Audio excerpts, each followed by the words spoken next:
Good day everyone! My name is ALYSSA Samuel and I am from SMK ASSUNTA code BEB 8651. Today, I have the immense pleasure to share with you one of my all-time favorite fictional stories, Sherlock Holmes and the Lion's Mane. This wonderfully crafted and neatly plotted storyline came from the Scottish author Sir Arthur Conan Doyle, who created the entire Sherlock Holmes series. His masterpiece was so successful that it sold over 60 million copies in the year of 2017. That's pretty amazing. I personally think authors such as Agatha Christie, Enid Blyton, and even Sir Arthur Conan Doyle are excellent in creating fascinating stories that pulls the world's attention to the wonderful art of mystery and storytelling. Let me share with you how the story goes. In this book, Sherlock Holmes now lives alone in Sussex. He no longer lives with his friend Watson ever since he retired from his consulting detective work in London. The strange case of the Lion's Mane began one day while Sherlock Holmes was on a walk. While walking, he came across his friend, Harold Starkhurst, who was about to go for a swim at a nearby lagoon with his co-worker named Mr. Macpherson.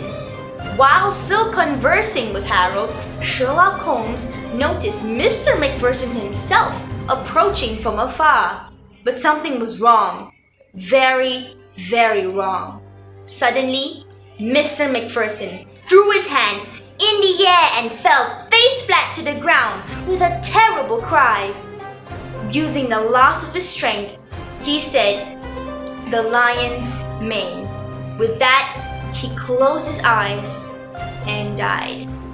Both Harold and Sherlock were shocked in horror. A man literally just dropped dead in front of them. Immediately, Sherlock's detective senses switched on and he got to work. First, he inspected Mr. Macpherson's back. On his back were long gashes of dark red lines that were whipped across Miss Macpherson's back from his shoulders all the way to his ribs. That is pretty terrible. Next, Sherlock Holmes analyzed the surrounding area. It was obvious that no one else was there on that day except for Mr. Macpherson, whose footprints was visible on the sand. Now there was something about this case that made it feel very confusing for me. And that is, how could the murderer attack Mr. Macpherson so viciously, so savagely, and couldn't even be at the crime scene to do it? Because there was no trace of anyone being there at the morning before or after Miss Macpherson was at the beach. And if there was someone, there was no place to hide. This really puzzled me, and it's only just the beginning. After that terrible tragedy occurred, Sherlock Holmes searched through Mr. Macpherson's pockets. In one of his pockets, he found a letter written in sweet, swirling handwriting. To find out who it was from and why was it in Mr. Macpherson's pockets, I highly encourage you to read this book, as it is really good and the plot twist at the end was quite surprising and unexpected. I myself didn't expect this type of conclusion in this book. So, that is why I encourage you to read this book. Thank you for watching my book review and have a good day.